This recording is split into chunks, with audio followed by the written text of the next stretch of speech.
ফজর নামাজ জামাতে হবে? হ্যাঁ, একটা হজ আর একটা উমরা কি 4টি খানিক কথা? 10 লাখ টাকার ব্যবসা এখানে। কয় লাখ টাকার ব্যবসা? 10 লক্ষ টাকার ব্যবসা। কিন্তু একটা হজ 8 লাখের কমে কইরা আসা যাইব? এবার 4.5 লাখ টাকা যদি নেয় এজেন্সি, তাইলে কি লাখ 1.5 টাকা কিছু কেনাকাটা করলে লাগবে না? লাগবে। কিন্তু তাহলে 8 লাখ টাকা যদি একটা হজের মূল্য হয়, উমরার মূল্য 2 লাখ, তাহলে মোটমাট 10 লাখ। ফজরের নামাজ জামাতে বললেন 10 লাখ ব্যবসা, 10 লাখ টাকার ব্যবসা নগদে আপনার অ্যাকাউন্টে জমা হয়ে গেল। একটা হজ পাইলেন, একটা উমরা পাইলেন, পাশাপাশি আপনি সারা রাত্রের নফল নামাজের নাকি পাইলেন। এ বাবা, তাইলে ফজরের নামাজ ঘরে না মসজিদে? আজকে মসজিদে মুসল্লির সংখ্যা বাড়বে না কমবে? আল্লাহু আকবার। আরো যে কত লাভ, আরো যে কত লাভ। লাভের তো কোনো সীমা নাই। আর লস আছে যারা পড়বে না তাদের, যারা ফজরের নামাজ না পড়ে ঘুমায় থাকে। আল্লাহ রাসূল সাল্লাল্লাহু আলাইহি সাল্লাম তাদের ব্যাপারে কঠিন একটা বাক্য বলেছেন। আমি গতবার আশপাশে কোথাও বলেছি হাদিসটি। আল্লাহ রাসূল বলেন, যাকা রাজুলুন বালাশ শাইতানু ফি উযুনি, যে ব্যক্তি ফজরের নামাজ না পড়ে ঘুমিয়ে থাকে, এর কানের ভিতরে শয়তান প্রস্রাব করতে থাকে। বলেন তো দেখি, এবার শয়তানের প্রস্রাবের টাঙ্কিটা কোন জায়গায়? বলছিলাম যে আল্লাহ বলেছেন মাটি থেকে সৃষ্টি করেছি, মাটিতে নিয়ে যাব। মাটি হবে আমাদের প্রথম পরজগতের প্রথম ঠিকানা।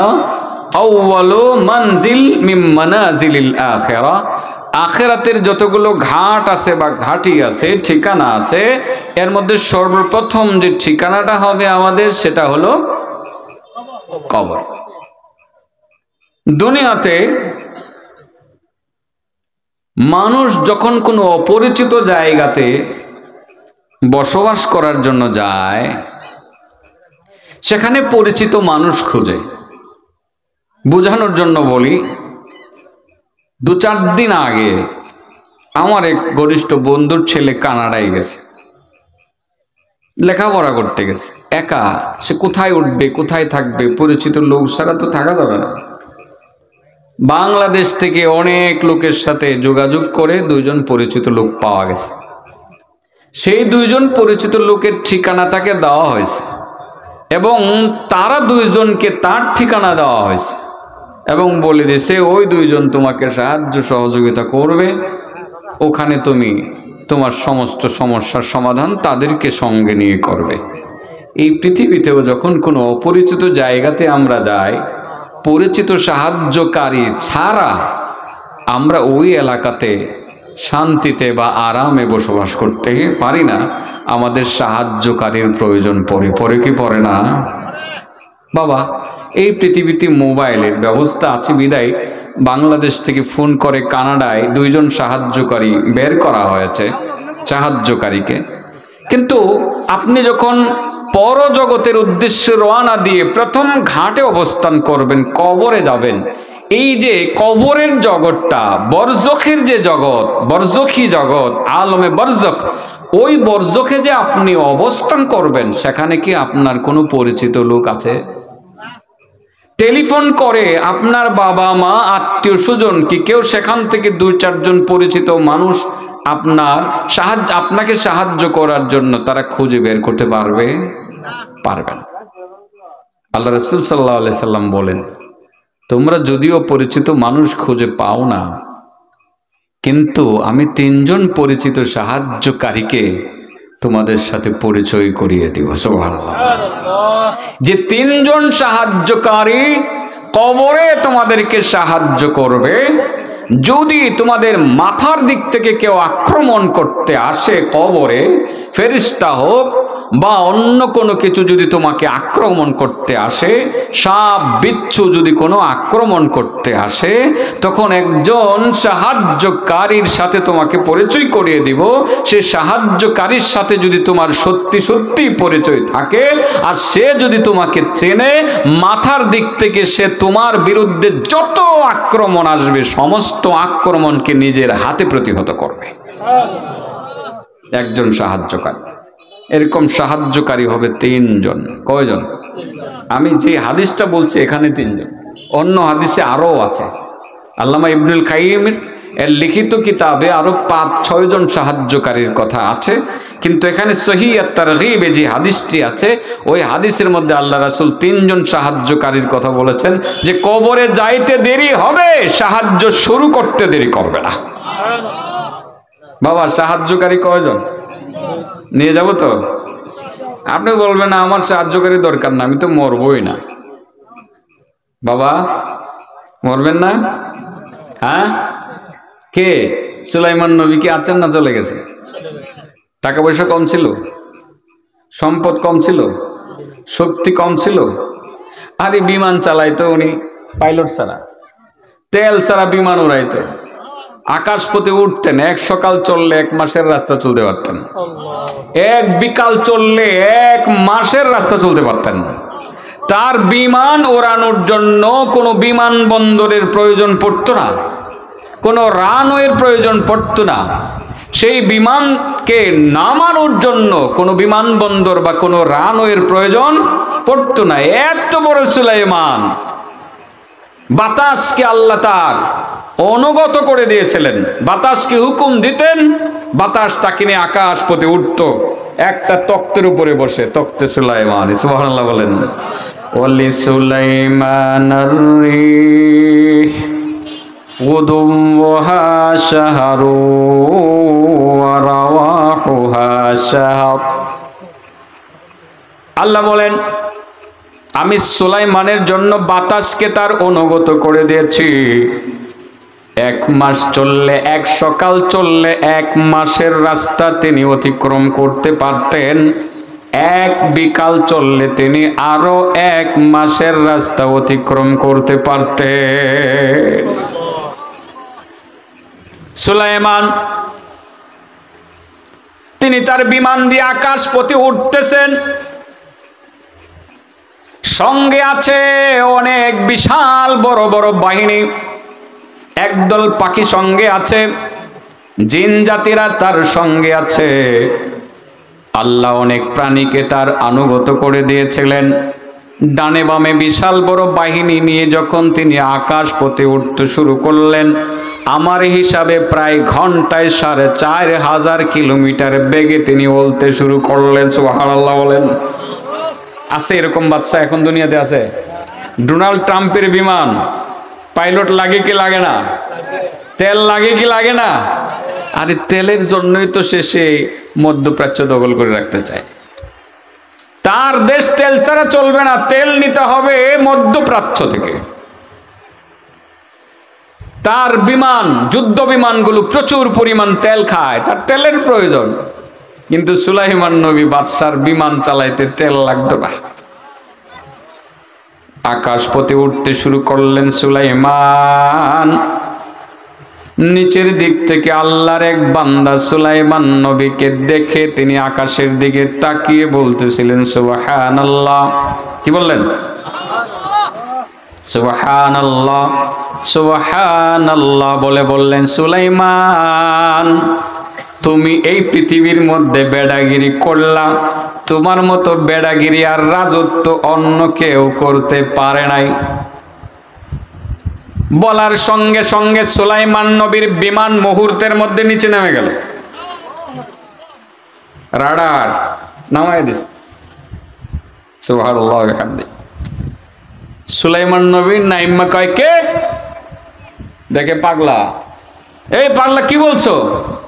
না আমি কিছু বলছি না তো। আরে কি বলছো সেটা বলো, সেটা বলো। আমি বলছি সুবহানাল্লাহ। কার কি বলছো? আর বলছি সুলাইমান তুমি বেড়াগিরি করলা এই পৃথিবীর মধ্যে, তোমার মতো বেড়াগিরি আর কেউ করতে পারে নাই। সুলাইমান নবী কো, তুমি আমার বেড়াগিরি না দেখছো? তোমার বেড়াগিরিও তো আমি দেখলাম। তুমি এত বড় সুলাইমান,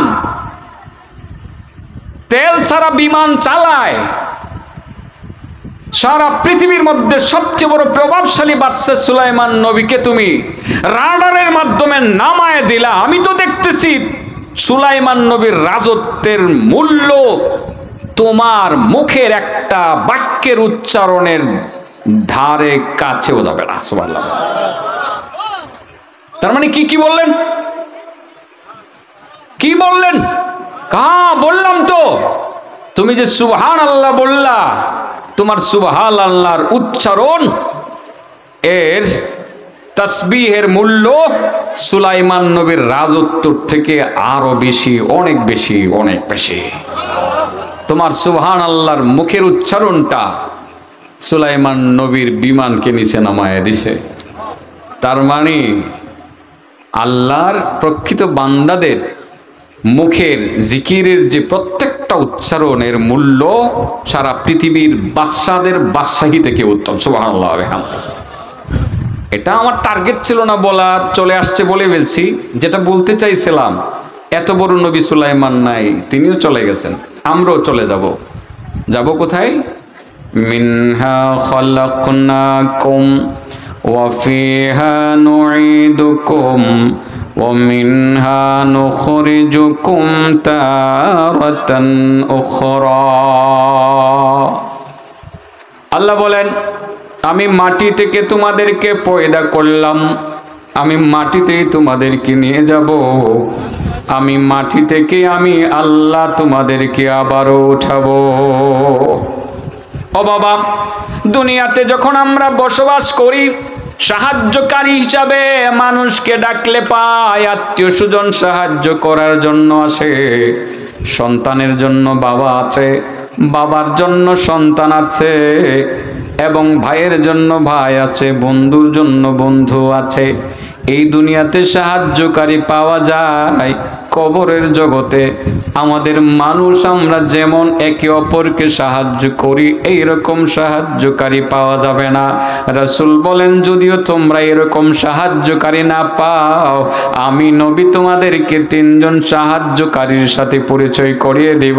তাদের সাথে খাতির রাখবা, মহব্বত রাখবা, ভালোবাসা রাখবা, তারা তোমাদেরকে কবরের জগতে সাহায্য করবে। এক নম্বর সাহায্যকারী সাহায্য করবে, মাথার দিক থেকে যত আক্রমণ আসবে, কবরের ভিতরে যত আক্রমণ আসবে, মাথার দিক থেকে যত আক্রমণ আসবে, ফেরেশতা আঘাত করার জন্য আসবে, সাপ বিচ্ছু সবল দিতে আসবে, মাথার দিক থেকে যত আক্রমণ আসবে, এক নাম্বার বন্ধু সমস্ত সব আক্রমণ থেকে এক নাম্বার বন্ধু আপনাকে সাহায্য করবে। সুবহানাল্লাহ বলেন। সেই বন্ধুর নাম কি? নাম বলি একটা একটা করে। হ্যাঁ, নিয়ে যাওয়া যাবে বাসায়? বাসায় বাসায় নিয়ে যাবেন। কয়দিন পর্যন্ত সঙ্গে থাকবে? হ্যাঁ, মরণ পর্যন্ত। قال رسول الله صلى الله عليه وسلم يؤتى الرجل في قبره। যখন কোনো আল্লাহর বান্দাকে কবরে নিয়ে যাওয়া হবে, তখন ফাইদা উতিয়া মিন কিবালি রাসিহি দাফাআতহু তিলাওয়াতুল কুরআন। আলহামদুলিল্লাহ বললেন। যখন মাথার দিক থেকে তাকে কেউ আক্রমণ করবে, কবরে রাখার পর ফেরেশতা আসবে মাথায় আঘাত করার জন্য, সাপ আসবে কামড় দেওয়ার জন্য, বিচ্ছু আসবে কানের দিক, মুখের দিক, এদিক থেকে আক্রমণ করার জন্য। আল্লাহ রাসূল বলেন, সত্যি যদি কোরআন নামের বন্ধুকে তোমরা বন্ধু বানাতে পারো, কোরআন নামের বন্ধু মাথার দিক, মুখের দিকের সমস্ত আক্রমণকে নিজের হাতে প্রতিহত করবে। বলেন, এক নম্বর সাহায্যকারীর নাম কি? আবার বলেন, এক নম্বর সাহায্যকারীর নাম কি? কোরআন কি আমরা বন্ধু বানাইতে পারছি? কিভাবে বানাবো সেটাই তো বলবো। কিভাবে বানাবো সেটাই তো বলবো। আরো কয়জন সাহায্যকারী থাকবে? শুধু এটাই না, কোরআন এমন বন্ধু হবে, আল্লাহ রাসূল সাল্লাল্লাহু আলাইহি সাল্লাম বলেন, ফায়ুআন্নিসুহু ইলা ইয়াউমিল কিয়ামা ওয়া ইয়াদরাউ আনহু হাওয়ামাল আরদি। আব্দুল্লাহ ইবনে আব্বাস রাদিয়াল্লাহু তাআলা আনহুমা থেকে বর্ণিত হাদিস, সনদ সহিহ। আব্দুল্লাহ ইবনে আব্বাস বলেন যে আল্লাহ রাসূল সাল্লাল্লাহু আলাইহি সাল্লাম বলেছেন যে কোরআনের আকৃতি হবে সেদিন অনেক সুন্দর আকৃতি। কোরআন কি করবে? কবর থেকে তাকে সাহায্য করতে শুরু করবে, কবর থেকে তাকে পাহারাদারি করতে শুরু করবে। ওয়ায়াদরাউ আনহু হাওয়ামাল আরদি, জমিনের যত হাওয়াম থাকবে, হাওয়াম, সাপ, বিচ্ছু এবং অন্যান্য প্রাণী এবং এমনকি কবরের মধ্যে আযাবের ফেরেশতা যে আযাব দিতে আসবে সবগুলোকে কোরআন সরিয়ে দিয়ে বলবে, সাবধান ফেরেশতা, আল্লাহর এই বান্দাকে টাচ করবা না, আমি তার জন্য সাহায্যকারী হিসাবে এসেছি, আমি তার বন্ধু, আমি তার অত্যন্ত ঘনিষ্ঠ বন্ধু, আমি তার হিতাকাঙ্ক্ষী, সাবধান, তাকে টাচ করবে না, আমি এখানে তাকে আক্রমণ থেকে প্রতিহত করার জন্য অবস্থান করতেছি। আল্লাহর এই বান্দাকে অবশ্যই আমি এখানেই ক্ষান্ত হব না সাহায্য করে। তাকে যখন হাসরের মাঠে নিয়ে যাওয়া হবে, আল্লাহর পক্ষ থেকে যখন হুকুম আসবে হাসরের মাঠে হাজির করার জন্য, আমি কোরআন ফায়ুআন্নিসুহু ইলা ইয়াউমিল কিয়ামা, আমি হাসরের মাঠে তাকে সঙ্গ দিব, সঙ্গ দিয়ে তাকে সেখানে নিয়ে যাব, আল্লাহর আরশের ছায়ার নিচে তার জায়গা নিশ্চিত করে আমি সেখান থেকে ফেরত আসবো, এর আগে আসবো না। কবরের সাহায্যকারী কয়জন? এক নাম্বার কোরআন। কেমনে বন্ধু বানাইবেন? তিলাওয়াত করে না না করে? ছেলেরা তো বলবে যে হুজুর শিখছি না তো। কোরআন তেলাওয়াত করতে হবে। শিখতে কয়দিন লাগে? শিখতে কয়দিন লাগে? মনে হয় যে স্কুল তারাল কলেজে যেসব ছেলেরা পড়ে এরা মনে হয় যে জান্নাতুল আতফাল মাদ্রাসায় যদি কোরআন শিখতে আসে মনে হয় হুজুররা পড়াবে না, বলবে তোমরা স্কুলের ছেলে, তোমাদেরকে পড়াবো না, এরকম। হ্যাঁ, মাদ্রাসা সকলের জন্য উন্মুক্ত, সকলের জন্য উন্মুক্ত। একজন বুড়া মানুষ তিনিও যদি মাদ্রাসায় এসে বলেন যে হুজুর আমি কোরআন শিখতে চাই, হুজুর বলবে ওকে, নো প্রবলেম, আমি কোরআন শিখিয়ে দিব। আমাদের কওমি মাদ্রাসার ইতিহাসে আমাদের সাথে অনেক বুড়া বুড়া মানুষ, নাতিপুতি আছে, এমনও বহু লোক লেখাপড়া করছে। আমি যখন বিয়ে শাদী করি নাই, আমার ছাত্র ছিল বেশ কয়েকজন, তাদের ছেলে মেয়ে বড় হয়ে গেছে, বিয়ে শাদী করাই ফেলছে, বিয়ে শাদী দিয়ে ফেলছে। এমনও ছাত্রকে আমি নিজেও পড়াইছি, আমার বাবার বয়সের ছাত্রকে আমি পড়াইছি। আমাদের কওমি মাদ্রাসা গুলো কোরআন শিক্ষার জন্য উন্মুক্ত, যে কেউ এই মাদ্রাসার মধ্যে কোরআন শিখতে আসতে পারবে।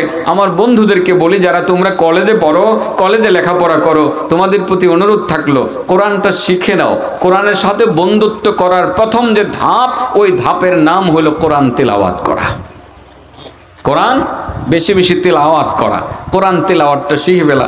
যত বেশি তিলাওয়াত হবে তত বেশি মর্যাদা বাড়বে, যত বেশি তিলাওয়াত হবে তত বেশি কোরআনের সাথে বন্ধুত্ব এবং ঘনিষ্ঠতা বাড়বে। তিলাওয়াত শুরু করব, সূরা ফাতিহা থেকে শুরু করব। যেই কয়টা সূরা মুখস্থ না করলে নামাজ কঠিন হয়ে যাবে, সেগুলো প্রথম মুখস্থ করে নিব, দেখে দেখে তিলাওয়াত করতে শিখব। এরপরে সূরা বাকারা শিখব। আল্লাহু আকবার। প্রত্যেকটা এই সূরার মধ্যে গুরুত্বপূর্ণ কিছু আয়াত আছে, আয়াতগুলো মুখস্থ করে নিব। আয়াতুল কুরসি মুখস্থ করে নিব, এবং আমরা আরো সূরা বাকারার শেষ দুইটা আয়াত আছে, শেষ দুইটা আয়াত মুখস্থ করে নিব। প্রত্যেকটা আয়াতের মর্যাদা আল্লাহর কাছে আলাদা আলাদা ভাবে অনেক বেশি, অনেক বেশি। আয়াতুল কুরসি এটা কেমন আয়াত? আল্লাহ রাসূল বলেন যে আয়াতুল কুরসি, মান ক্বারা আয়াতুল কুরসি ফি কুল্লি দুবুরিস সালাতিল মাকতুবা কানা ফি জিম্মাতিল্লাহি ইলাস সালাতিল উখরা। আল্লাহ রাসূল বলেন, মান ক্বারা আয়াতুল কুরসি ফি দুবুরিস সালাতিল মাকতুবা, যে ব্যক্তি ফরজ নামাজের পরে আয়াতুল কুরসি পড়বে, সে পরবর্তী ফরজ নামাজ আসার আগ পর্যন্ত মহান আল্লাহ তাআলার জিম্মাদারিতে থাকবে। তার মানে হলো, আপনি ফজরের নামাজ পড়ে আয়াতুল কুরসি বললেন, আল্লাহু লা ইলাহা ইল্লা হুয়াল হাইয়ুল কাইয়্যুম, পড়েন লা তাআখুযুহু সিনাতু ওয়ালা নাওম লাহু মা ফিস সামাওয়াতি ওয়া মা ফিল আরদ মান যাল্লাযী ইয়াশফাউ ইনদাহু ইল্লা বিইذনিহি ইয়ালামু মা বাইনা আইদিহিম ওয়া মা খালফাহুম ওয়া লা ইউহিতুনা বিশাইইন মিন ইলমিহি ইল্লা বিমা শাআ ওয়াসি'a কুরসিয়ুহুস সামাওয়াতি ওয়াল আরদ ওয়া লা ইয়াউদুহু হিফযুহুমা ওয়া হুয়াল আলিয়্যুল আযীম। আয়াতুল কুরসি পারেন না সবাই? ফজরের নামাজের পরে আয়াতুল কুরসি পড়েন। আল্লাহ রাসূল বলেন, যে ব্যক্তি ফজরের নামাজের পরে আয়াতুল কুরসি পড়বে, সে জোহরের নামাজের আগ পর্যন্ত মহান আল্লাহ তাআলার পুরোপুরি জিম্মাদারিতে থাকবে। আল্লাহ ডেকে বলেন, বান্দা ফজরের নামাজের পরে আয়াতুল কুরসি তুমি তিলাওয়াত করলাম, জোহর পর্যন্ত তোমার দায়িত্বটা আমি নিয়ে নিলাম, আমি তোমার জিম্মাদারি নিয়ে নিলাম। সমস্যা আসলে আমি সমাধান করে দিব, রিজিকের প্রয়োজন হলে আমি আল্লাহ রিজিকের ব্যবস্থা করব, আর মারা গেলে আমি আল্লাহ নিজ দায়িত্বে তোমাকে জান্নাতে পৌঁছাইয়া দিব। জোহরের নামাজের পর আপনি ফরজ নামাজের পরে আয়াতুল কুরসি পড়লেন, আসর পর্যন্ত আপনার জিম্মাদারি আল্লাহ তাআলা নিয়ে নিলেন। আসরের পরে আপনি আয়াতুল কুরসি পড়লেন, মাগরিব পর্যন্ত মহান আল্লাহ আপনার জিম্মাদারি নিয়ে নিলেন। মাগরিবের পরে আপনি আয়াতুল কুরসি পড়লেন, এশা পর্যন্ত মহান আল্লাহ আপনার জিম্মাদারি নিয়ে নিলেন। এশার পরে আয়াতুল কুরসি পরে ঘুমাইয়া গেলেন। ফজরের আজানের আগ পর্যন্ত মহান আল্লাহ তাআলা আপনার জিম্মাদারি নিয়ে নিলেন। কোরআনের আয়াতুল কুরসির মর্যাদা কত বেশি! ও বাবা, তুমি আয়াতুল কুরসি শিখো, আয়াতুল কুরসি মুখস্থ করো, আয়াতুল কুরসির সাথে মহব্বত বৃদ্ধি করো, আয়াতুল কুরসির সাথে সম্পর্ক বৃদ্ধি করো।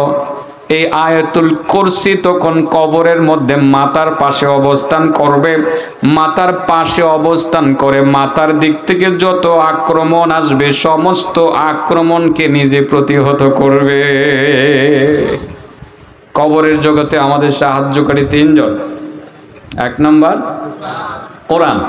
কোরআনের শুরু থেকে বললাম, সূরা ফাতিহার ফজিলত বললে অনেক বলা যাবে বাবা, ফজিলত বললে অনেক বলা যাবে, কিন্তু আজকে তো আমি এত কিছু বলতে পারবো না।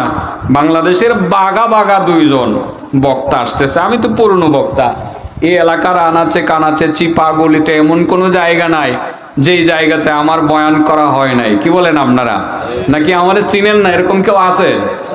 হ্যাঁ, আমি সব জায়গায় ওয়াজ করেছি। এইদিকে একদম বৈরব কলিয়ারচর থেকে শুরু করেছি, 18 বাড়ি থেকে নিয়ে একেবারে ওইদিকে নান্দাইল কেন্দ্র পর্যন্ত, অন্ততপক্ষে এইদিকে এমন কোনো এলাকা বাদ নাই যে এলাকাতে আমি বয়ান করি নাই। তো আমাকে তো আপনারা জানেন ভালোভাবে যে আমি যেটা শুরু করব সিরিয়ালি এখান থেকে কিছু বলে যাব, ডানে বামে আর যাব না। আমি তিনজন সাহায্যকারী সম্পর্কে কথা বলবো। প্রথম সাহায্যকারী কোরআন, তাকে আমার কাছে রাখতেই হবে, তার সাথে আমার সম্পর্ক গভীর থেকে গভীরতম করতেই হবে, তার সাথে আমার বন্ধুত্ব বৃদ্ধি করতেই হবে। এটা করার জন্য যা যা করণীয় তাই করতে হবে। প্রথম যে কাজ, কোরআন তেলাওয়াত শিখতে হবে।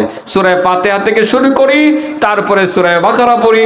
সূরা বাকারার একটি আয়াতের কথা বললাম, আয়াতুল কুরসি, এবং শেষ দুইটা আয়াতের কথা বললে তো আপনারা পাগলই হয়ে যাবেন যে শিখে ফেলি। আমার সাথে সাথে পড়েন, আপনারা পড়বেন তো? এরপরে লাভটা শুনেন।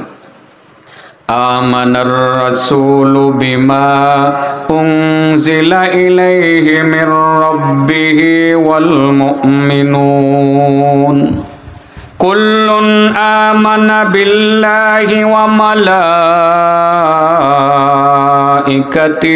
ওয়া কুতুবিহি ওয়া রুসুলিহি লা নুফাররিকু বাইনা আহাদিম মির রুসুলিহি। পড়েন।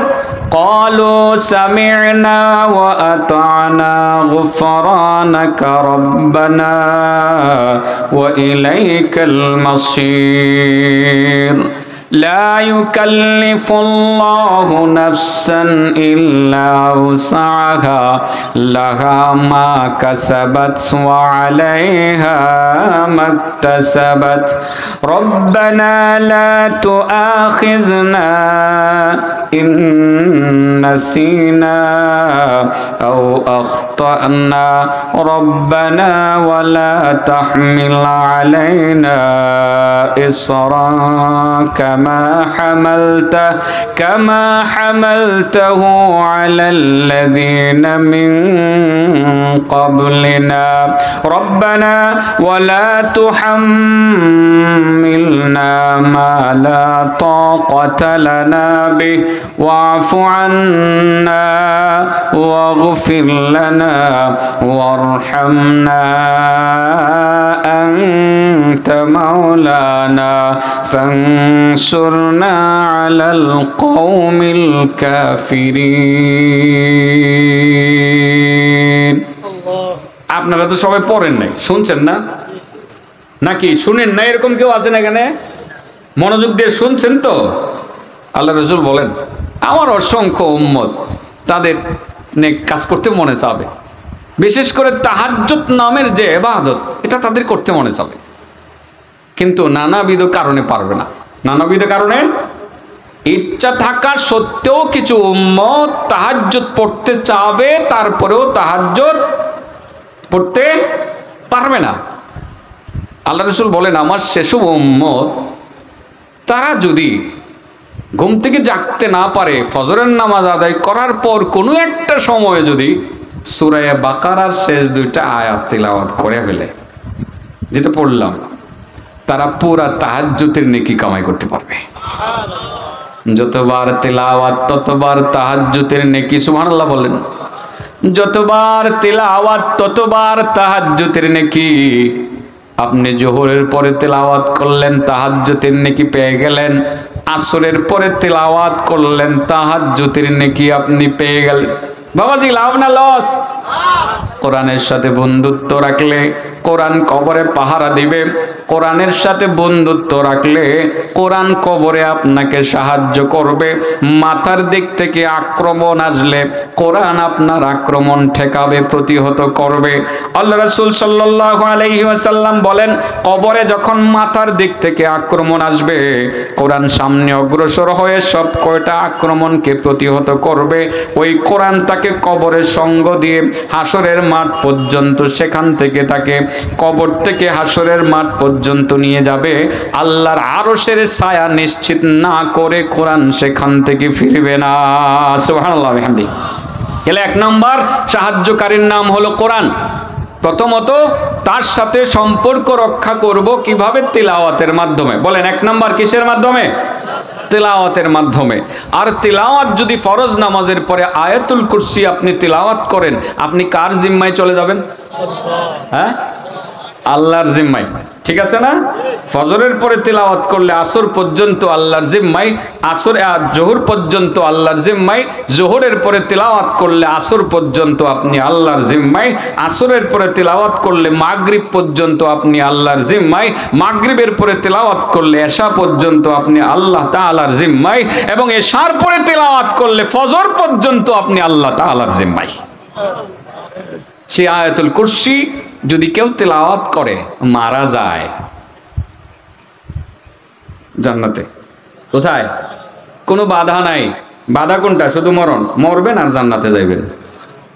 তো বলতে পারেন যে হুজুর এটা কেমন কথা, আয়াতুল কুরসি পড়লেই খালি জান্নাতে, তাইলে অন্য কিছু আর করা লাগবে না? আরে বাবা, ফরজ নামাজ পড়ে পড়ে তো নাকি নাকি না পড়ে না পড়ে এশার নামাজ পড়ে তিলাওয়াত করা লাগবে। অনেক অ্যান্টিবায়োটিক ওষুধ আছে ডাক্তারে লেখে খাওয়ার পর। তো আয়াতুল কুরসির আপনি যে এটা এত কাজ করবে, এটা কোন সময় তিলাওয়াত করলে বেশি কাজ করবে?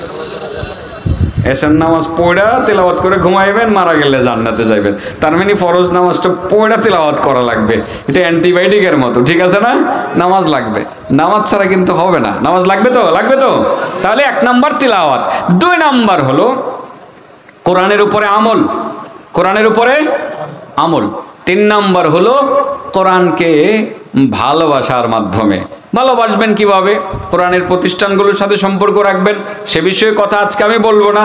আলেম ওলামাদের সাথে মহব্বত রাখবেন, ভালোবাসা রাখবেন, এবং কোরআন যারা চর্চা করে, কোরআন যারা প্রচার করে, ঘরে ঘরে যারা কোরআন পৌঁছাইয়া দেয়, তাদের সাথে যোগাযোগ ভালো রাখবেন। সম্ভব হলে এক কাপ চা খাওয়াবেন। তা যদি সম্ভব হয় তাহলে সামনে আরেকটু ভালো খাওয়ানোর চেষ্টা করবেন। মাঝে মধ্যে মাদ্রাসার ছাত্রদেরকে খাওয়াবেন, বোর্ডিংয়ের মধ্যে 2 বস্তা চাল দিবেন, মাঝে মধ্যে 10 কেজি গরুর গোশত দিয়ে যাবেন। এই কাজগুলো করবেন। যা করবেন সবগুলোর পিছনে আপনার নিয়ত থাকা লাগবে যে আমি কোরআনকে ভালোবাসি, কোরআনের সাথে সম্পর্ক আমি গভীর থেকে গভীরতম করতে চাই, কোরআনের সাথে সম্পর্ক আমি ভালো রাখতে চাই, বেশি রাখতে চাই, সেই জন্যই মূলত আমি কাজগুলো করে যাচ্ছি। এই কোরআনই আপনাকে কবরের মধ্যে পাহারাদারিও করবে, সাহায্য করবে। গেল এক নাম্বার কোরআন। না নাম্বার আর কয়টা বাকি? দুটা। 2 নম্বর, ওয়াইদা উতিয়া মিন কিবালি রিজলাইহি দাফাতুহু মাশিয়াতুহু ইলাল মাসাজিদ। সুবহানাল্লাহ। ওয়াইদা উতিয়া মিন কিবালি রিজলাইহি, যখন পায়ের দিক থেকে আসবে আক্রমণ, তখন পায়ের দিক থেকে আক্রমণ আসলে আপনাকে রক্ষা করবে কে?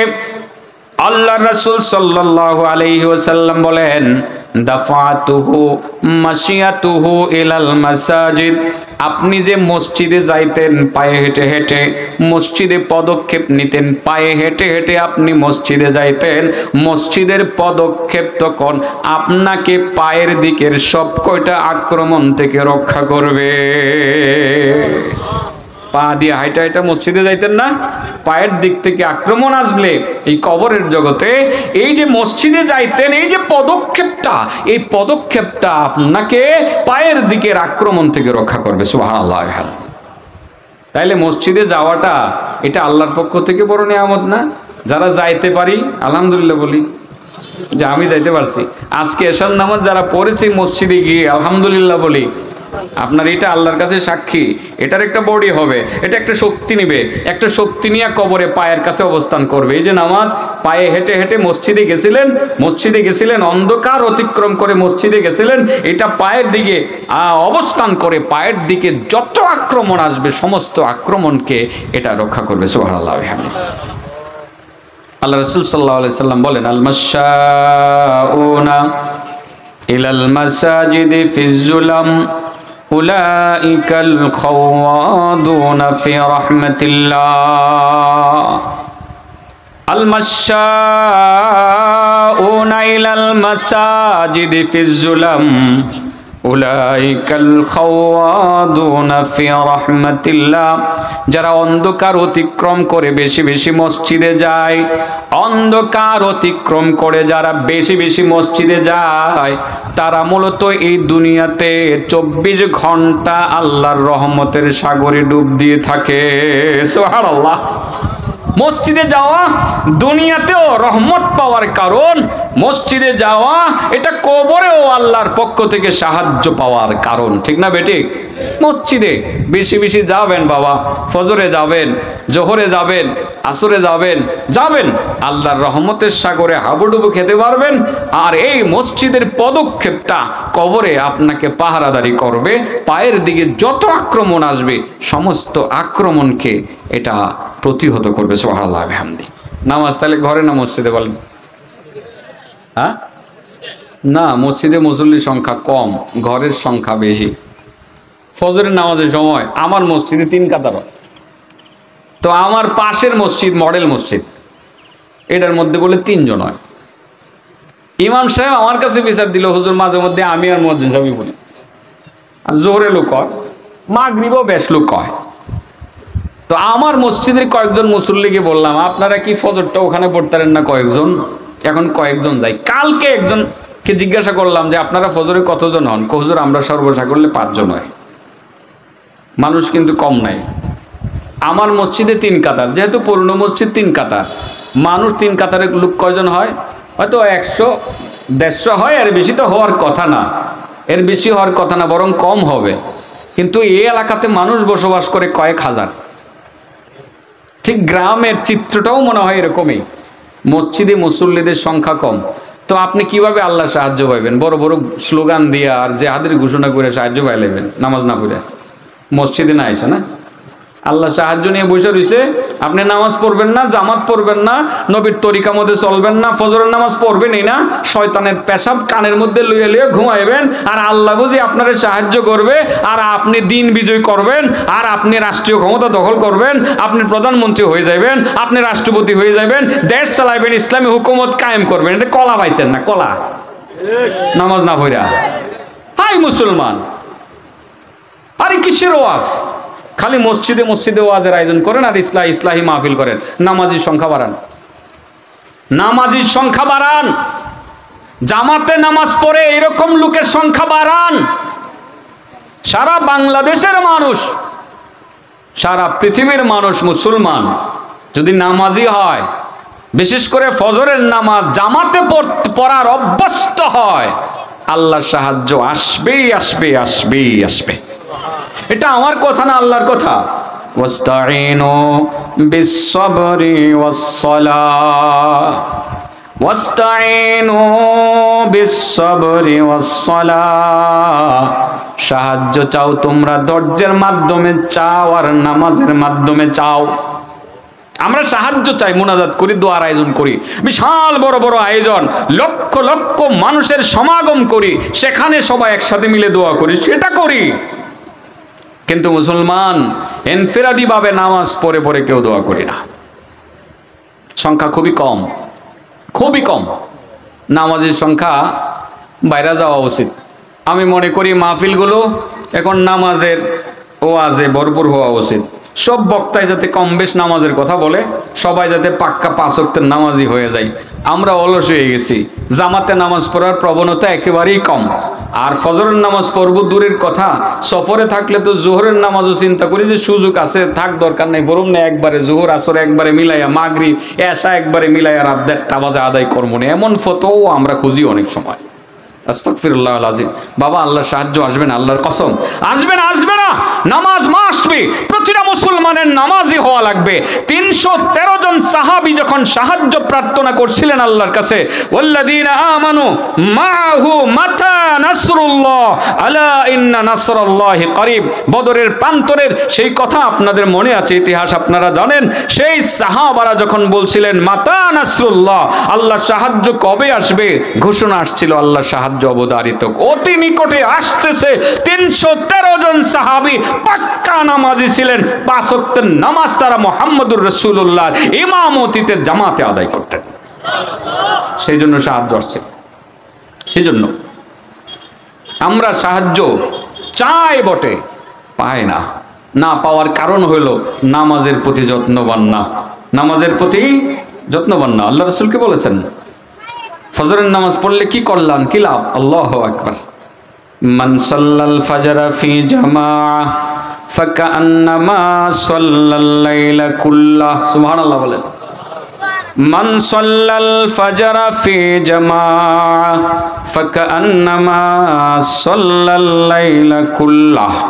আল্লাহ রাসূল বলেন, যে ব্যক্তি ফজরের নামাজ জামাতে আদায় করলো, সে কেমন যেন সারা রাত দাঁড়িয়ে দাঁড়িয়ে নফল নামাজ আদায় করলো। যে ব্যক্তি ফজরের নামাজ জামাতে আদায় করলো, সে কেমন যেন সারা রাত দাঁড়িয়ে দাঁড়িয়ে নফল নামাজ আদায় করলো। যেই লোকটা সারা রাত দাঁড়িয়ে দাঁড়িয়ে নফল নামাজ আদায় করলো বলে আল্লাহর কাছে প্রমাণিত, সেই লোকটা যদি আল্লাহর কাছে সাহায্য চায়, সাহায্য আসবে কি আসবে না? রাসূল বলেন, মান সাল্লাল ফাজরা ফি জামাআহ ফাকান্নামা আদ্দা হাজ্জাতান ওয়া উমরা। যে ব্যক্তি ফজরের নামাজ জামাতে আদায় করলো, সে কেমন যেন একটা হজ কামাই করলো আর একটা উমরা কামাই করলো। বলেন কবরে সাহায্যকারী কয়জন? হ্যাঁ, 1 নম্বর কোরআন, নাকি? আক্রমণ কোন দিক থেকে আসলে কোরআন প্রতিহত করবে? আলহামদুলিল্লাহ বলেন।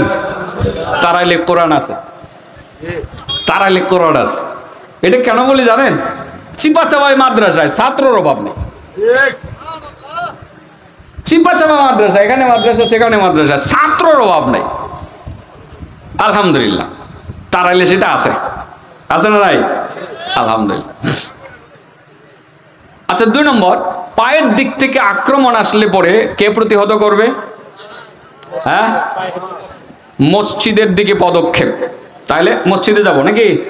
হ্যাঁ, আল মাশাউনা ইলাল মাসাজিদি ফিজ জুলাম উলাইকাল খাওয়াদুনা ফি রাহমাতিল্লাহ। আল্লাহর নবী বলেন, আল মাশাউনা ইলাল মাসাজিদি ফিজ জুলাম। অন্ধকার হওয়ার পরেও অন্ধকার অতিক্রম করে যারা বেশি বেশি মসজিদে গমন করবে, তারা মূলত মহান আল্লাহ তাআলার রহমতের সাগরে হাবুডুবু খাবে। নামাজ এবারে ঘরে হবে না, মসজিদে হবে। ফজরের নামাজ মসজিদে হবে। আল্লাহর রাসূল বলেন, মান সাল্লাল ফাজরা ফি জামাআ ফাকান্নামা সাল্লাল লাইলা কুল্লাহ। যে ব্যক্তি ফজরের নামাজ জামাতে আদায় করলো, সে কেমন যেন সারা রাত দাঁড়িয়ে দাঁড়িয়ে নফল নামাজ আদায় করলো। সুবহানাল্লাহ বলেন। মান সাল্লাল ফাজরা ফি জামাআ ফাকান্নামা আদ্দা হাজ্জাতান ওয়া উমরা। যে ব্যক্তি ফজরের নামাজ জামাতে আদায় করলো, সে কেমন যেন একটা হজ করলো, একটা উমরা করলো। সুবহানাল্লাহ। ফজর নামাজ জামাতে হবে? হ্যাঁ, একটা হজ আর একটা উমরা কি চারটিখানি কথা? 10 লাখ টাকার ব্যবসা এখানে। কয় লাখ টাকার ব্যবসা? 10 লক্ষ টাকার ব্যবসা। কিন্তু একটা হজ 8 লাখের কমে কইরা আসা যাইব? এবার 4.5 লাখ টাকা যদি নেয় এজেন্সি, তাইলে কি লাখ 1.5 টাকা কিছু কেনাকাটা করলে লাগবে না? লাগবে। কিন্তু তাহলে 8 লাখ টাকা যদি একটা হজের মূল্য হয়, উমরার মূল্য 2 লাখ, তাহলে মোটমাট 10 লাখ। ফজরের নামাজ জামাতে বললেন 10 লাখ ব্যবসা। 10 লাখ টাকার ব্যবসা নগদে আপনার অ্যাকাউন্টে জমা হয়ে গেল। একটা হজ পাইলেন, একটা উমরা পাইলেন, পাশাপাশি আপনি সারা রাত্রের নফল নামাজের নাকি পাইলেন। এ বাবা, তাইলে ফজরের নামাজ ঘরে না মসজিদে? আজকে মসজিদে মুসল্লির সংখ্যা বাড়বে না কমবে? আল্লাহু আকবার। আরো যে কত লাভ, আরো যে কত লাভ। লাভের তো কোনো সীমা নাই। আর লস আছে যারা পড়বে না তাদের। যারা ফজরের নামাজ না পড়ে ঘুমায় থাকে, আল্লাহ রাসূল সাল্লাল্লাহু আলাইহি সাল্লাম তাদের ব্যাপারে কঠিন একটা বাক্য বলেছেন। আমি গতবার আশপাশে কোথাও বলেছি হাদিসটি। আল্লাহ রাসূল বলেন, যাকা রাজুলুন বালাশ শাইতানু ফি উযুনি। যে ব্যক্তি ফজরের নামাজ না পড়ে ঘুমিয়ে থাকে, এর কানের ভিতরে শয়তান প্রস্রাব করতে থাকে। বলেন তো দেখি, এবার শয়তানের প্রস্রাবের টাঙ্কিটা কোন জায়গায়? হ্যাঁ, কান। কার কান? যে ফজরের নামাজ না পড়ে ঘুমায় থাকে। বলেন, যে ফজরের নামাজ না পড়ে ঘুমায় থাকে, তার কানটা হলো শয়তানের প্রস্রাবের টাঙ্কি। মন থাকবে তো? মন থাকবে তো? হ্যাঁ, আজ থেকে ফজরের নামাজ জামাতে হবে না ইনশাআল্লাহ? আল্লাহ আমাদের কবুল করুক। ফজরের নামাজ জামাতে পড়বো, হ্যাঁ, এবং নিজেও পড়বো, অন্যদেরকেও পড়তে বলবো। এভাবে যদি আমরা নামাজি হয়, আমি সেটাই বলতে চেয়েছিলাম যে আসলে আমরা নামাজের প্রতি মেহনত কমায় দিছি। আমরা যেই মেহনতটা এখন বাইরে করতেছি, ময়দানে করতেছি, এটা করব সেটা করব, ইসলাম কায়েম করে ফেলবো, এরকম মেহনতটা কিন্তু নামাজের জন্য করতেছি না। নামাজের মেহনত বাড়িয়ে দেন, ইসলাম কায়েম হওয়ার পথ অনেকটুকু এগিয়ে যাবে ইনশাআল্লাহ। সবাই নামাজি হয়ে যান। ফজরের নামাজ থেকে শুরু হয়ে যাক। এশার নামাজ জামাতে পড়লে অর্ধরাত্র পর্যন্ত দাঁড়িয়ে তাহাজ্জুদের নেকি পাবেন আপনি। ফজরের নামাজ জামাতে পড়লে একটা উমরার নেকি পাবেন। মান সাল্লাল ইশা ফি জামাআ ফাকান্নামা সাল্লা নিসফাল লাইল। আল্লাহ রাসূল সাল্লাল্লাহু আলাইহি সাল্লাম বলেন, যে ব্যক্তি এশার নামাজ জামাতে আদায় করলো, সে কেমন যেন অর্ধরাত্র পর্যন্ত সে দাঁড়িয়ে দাঁড়িয়ে নামাজ আদায় করলো। সুবহানাল্লাহ বিহামদি। আরেকটা হাদিসে উমরার কথা আসছে। ইনশাআল্লাহ আমরা নামাজ পড়তে কোথায় যাব বলেন? কবরের সাথী কয়জন? হ্যাঁ, মাথার দিক থেকে আক্রমণ আসলে সাহায্যকারী করবে কে? সাহায্য করবে কে? কোরআন। পায়ের দিক থেকে আক্রমণ আসলে সাহায্য করবে কে? হ্যাঁ, শুধু নামাজ না, বলেন মসজিদে যাওয়ার পদক্ষেপ, পায়ে হেঁটে যে আপনি যাচ্ছেন, দাফাআতহু মাশিয়াতুহু ইলাল মাসাজিদ। সে যে মসজিদে যায়, এই মসজিদের পদক্ষেপটা তার পায়ের দিকের আক্রমণগুলোকে সে প্রতিহত করে। গেল কটা? 2টা গেল গা? ইনশাআল্লাহ নামাজের কথা আর বললাম না, শুধুমাত্র একটা ওয়াদা চাই। আজ থেকে ফজরের নামাজটা জামাতে কে কে পড়বেন? কিছু কিছু হাত উঠছে না। এক ভাই শুধু মোবাইল উঠাই রাখছে, মাশাআল্লাহ হাত উঠাইছে। কারো কারো হাত একেবারে নিচে রাখছে। এর কথা হইলো, যদি না পারি, যদি না পারি, ভাই পুরাটা উঠাও, আল্লাহ তোমারে কবুল করো। ভাই পুরাটা উঠাও, পুরাটা উঠাও। আল্লাহ তুমি ফজরের নামাজের জন্য কবুল করো। জুহুর তো কবুল করবা, ওই আল্লাহ তুমি করবাই, ফজরের নামাজের জন্য সবাইরে কবুল করো। হাত নামান। ইসলামী মাহফিল, আমার বয়ানের দৃষ্টিকোণ থেকে আমি বলি যে আমি সঠিক কথাটা বলতে পারছি আলহামদুলিল্লাহ। যে নামাজটা খুব বেশি দরকার ছিল, এই জন্য বললাম। 3 নম্বরটা বলে ফেলি না, 1 মিনিট। হুজুর এসে গেছে, এরপরে আরো বড় বড় আজকে তো ওয়াজ করবে এদেশের তারকা আলেমরা, তাই না? তারকারা কথা বলবেন, ওনারা মনে এসে গেছে। 3 নম্বর, ওয়াইদা উতিয়া মিন কিবালি ইয়াদাইহি, যখন হাতের দিক থেকে আক্রমণ করতে আসবে, তখন সাহায্য করবে কে? দাফাআতুহু সাদাকা। সদকা নামের যে একটা ইবাদত, এটা আপনার হাতের দিকের আক্রমণকে প্রতিহত করবে। সুবহানাল্লাহ। সদকা কি জিনিস বাবা? সদকা কি জিনিস? হ্যাঁ, দান, টাকা পয়সা ইত্যাদি, হ্যাঁ, সাদাকা। মানুষকে ভালো পরামর্শ দেওয়া, এটাও কিন্তু সাদাকা। মানুষকে ভালো পরামর্শ দেওয়া, এটাও সাদাকা। সময় রাস্তা বলে দেওয়া, সেটাও সাদাকা। টাকা দেওয়া, সেটাও সাদাকা। মাদ্রাসা নির্মাণে টাকা দেওয়া সাদাকা। মসজিদ নির্মাণে টাকা দেওয়া সাদাকা। মাদ্রাসা লিল্লাহ বোর্ডিংয়ে চাউল দেওয়া সাদাকা। একজন ছাত্রকে রোজিং রাখা, খাওয়ানো, সেটাও সাদাকা। এই যে সাদাকা আপনি আপনার অ্যাঙ্গেল থেকে করলেন, যত সাদাকা করলেন সমস্ত সাদাকা মিলে একটা শক্তি হবে। আপনার হাতের দিক থেকে যখন আপনাকে আক্রমণ করতে আসবে কেউ, এই সাদাকা নামের ইবাদত সে আক্রমণটাকে প্রতিহত করবে। সুবহানাল্লাহ। এবার বলেন, কবরের জগতে আমাদের সাহায্যকারী কয়জন? হ্যাঁ, মাথার দিক থেকে যিনি সাহায্য করবেন তিনি কে? হ্যাঁ, পায়ের দিক থেকে যিনি সাহায্য করবেন তিনি কে? মাশাআল্লাহ। এবং হাতের দিক থেকে যিনি সাহায্য করবেন তিনি কে? মাশাআল্লাহ। আচ্ছা, ফাঁকে একটু পরীক্ষা করি। আয়াতুল কুরসি যদি কেউ ফরজ নামাজের পরে পরে পরবর্তী ফরজ পর্যন্ত, সে কার জিম্মায় থাকবে? মাশাআল্লাহ। একেবারে কেউ যদি এশার নামাজের পরে আয়াতুল কুরসি পড়ে, সে ফজর পর্যন্ত কার জিম্মায় থাকবে? কেউ যদি সূরা বাকারার শেষ দুইটা আয়াত তিলাওয়াত করে, সে কি তাহাজ্জুদের নেকি পাবে? হ্যাঁ, মাশাআল্লাহ, পাবে। অনেক কিছু বলা হয়ে গেছে। এবার বলেন, ফজরের নামাজ যদি কেউ জামাতে পড়ে, সে কয়টা হজ কয়টা উমরা পায়? কেউ যদি ফজরের নামাজ না পড়ে ঘুমায় থাকে, তার কানের মধ্যে কে প্রস্রাব করে? কে রে? শয়তানে।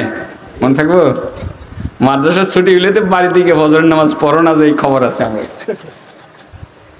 এই খবর কিন্তু আছে, বিচার আসে। আল্লাহ যে কথাগুলো বললাম আমি সহ আপনাদের সকলকে আমল করার তৌফিক দান করুন।